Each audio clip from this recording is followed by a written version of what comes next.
But Pastor always makes it available for those to step up and to become leaders as well. Amen. And so we thank God for having a selfless pastor and first lady. Amen. Yeah. I was at Sage's school this week, and they had a story up on the wall, a story that was funny and it blessed me. A teacher was helping one of the kindergarten students put on his boots. He asked for help, and she said, "Why, of course." With her, she started pulling and pushing, and the boots just wouldn't go on. She was tugging and she was pushing, and they still wouldn't go on. By the time she noticed 2 or 3 minutes had passed by, and she finally got one boot on, and then she worked a little bit harder and got the second boot on. And by this time she had worked up a sweat. She was tired. And then the little boy looked up at her and said, "Teacher, they're on the wrong feet." She looked, and sure enough they were. It wasn't any easier to pull the boots off than it was to put them on. After a few more minutes, she managed to keep her cool, and as they worked together to get the boots back off and then back on the right feet. The little boy looked up to her and said, "Teacher, these aren't my boots." And she looked at him and she bit her tongue, and she said, "Why didn't you tell me that?" So she had to work to get the boots back off, and she struggled, and he pushed and pulled the ill-fitting boots off. Then the little boy looked up and said to her, "They're my brother's boots. My mom made me wear them today." And she didn't know whether to laugh or cry. By this time, it's been 15 minutes getting these boots on, off, and now back on again. And she mustered them back on his feet. And she turns to the little boy and says, "Okay, now where are your mittens?" And he said, "I stuffed them in the toes of my boots." Today, we will be talking about patience. Yes. Come on. Come on. Patience is born out of the adversary. Yes. Patience does not come to those who have no trouble. Yeah. Patience is the result of waiting for God in trials. And patience comes into after we have watched and waited. Patience takes time to develop. It's not acquired overnight. It's not a quick fix in the life of a person. Patience takes long hours of pain and hardship to develop. It's a difficult process. It's not for the timid or the weak. Patience is a process and a hard one. Patience is a key virtue in the life of a Christian. There is nothing better in life to teach a person how to be patient than a construction zone. Construction zones are not places of harmony. They're not smooth sailing. They are chaotic. They're dangerous. Most people will say they're messed up places. They're dangerous places, oftentimes unsightly places to look at.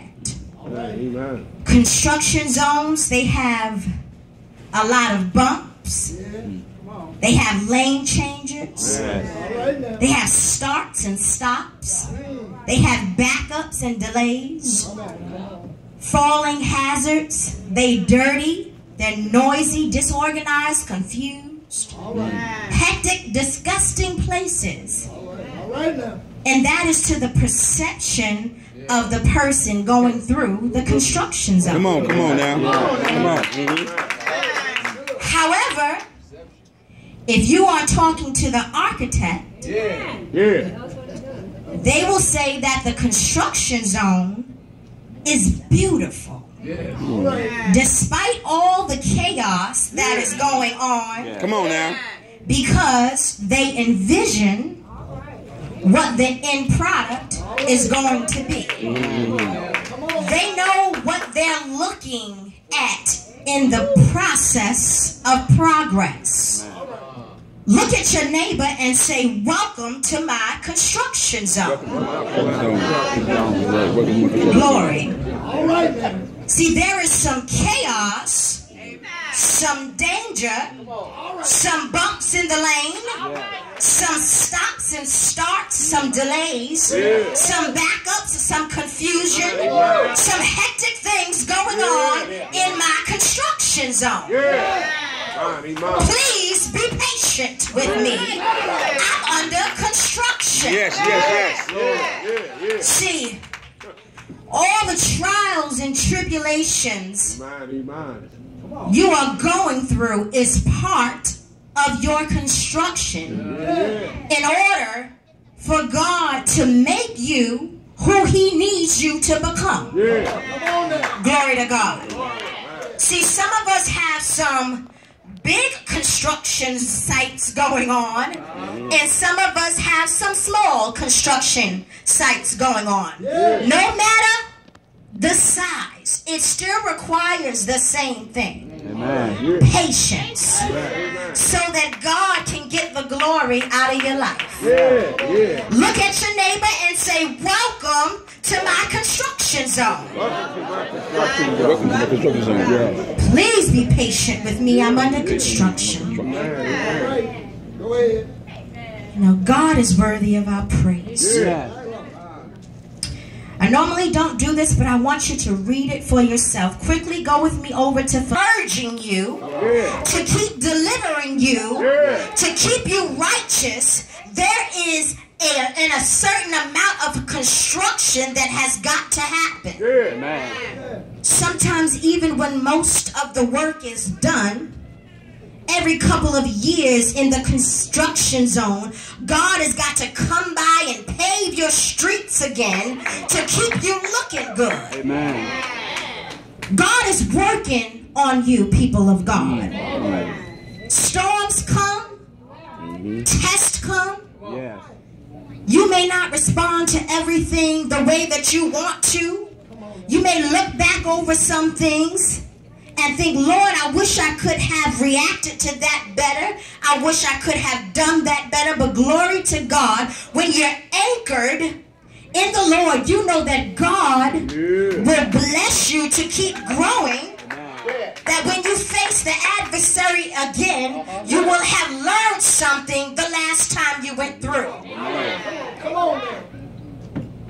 To go through is to learn. To understand, to see. We all get weak. We all get weary. Sometimes, but God will put you in a place so that when you're going through, you have some help around you. God will never leave you out to go through by yourself. See, that's what this house of Zion is. This is what Faith and Love is here for. When your knees are buckling, when you're feeling like you're falling, step into God's house to fellowship with like-minded Christians, because they'll tell you, I'm standing and believing with you. Amen. See, this is the great thing about God when He orchestrates a construction zone. In this construction zone, we don't have to go out and hire any employees. Yeah. We don't have to worry about payroll. We don't have to worry about any of those things because God is orchestrating everything that needs to be done in that construction zone. Look at your neighbor and say, welcome to my construction zone. See, 1 John 3:2, it says, beloved, now we are the sons of God, and it doeth not yet appear what shall be. But we know that when it shall appear, we shall be like him. Yeah. For we shall see him, and he is. This means there is work in progress. Let me give you this. The real reason why we have to be careful how we judge others is because they are under construction too. Amen. We don't know